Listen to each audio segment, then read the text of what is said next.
presented by One Films. Presented by Mass Sarde Recording Studio.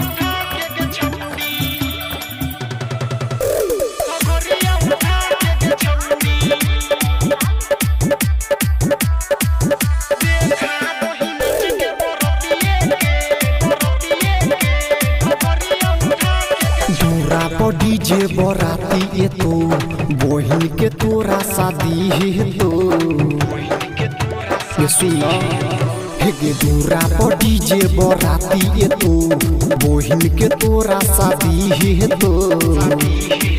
लचका तो ही अपन कमरिया गोरी देखा दो ही नच के बरतिए के घघरिया उठा के छौड़ी देखा दो ही नच के बरतिए के घघरिया उठा के छौड़ी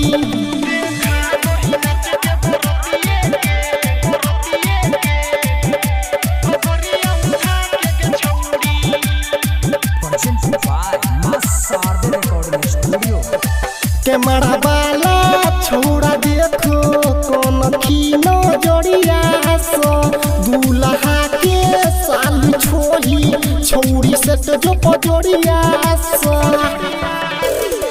कैमरा वाला छोड़ा देखो कौन खीनो जोड़िया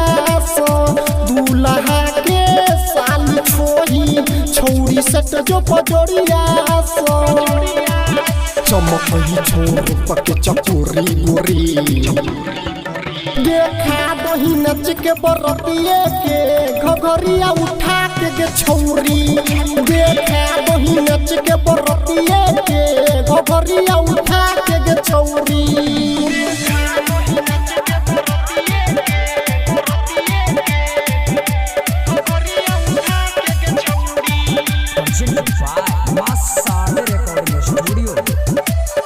नाच ऐसे जैसे नाचे गोरियो मर पाली गोल डीजे वाला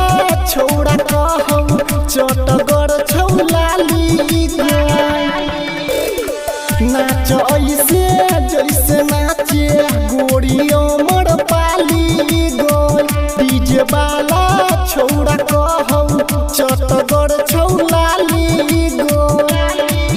सुरेश नवीन के चौकी के दोही तोरी देखा दही नच के बरतिए के घघरिया उठा के छौरी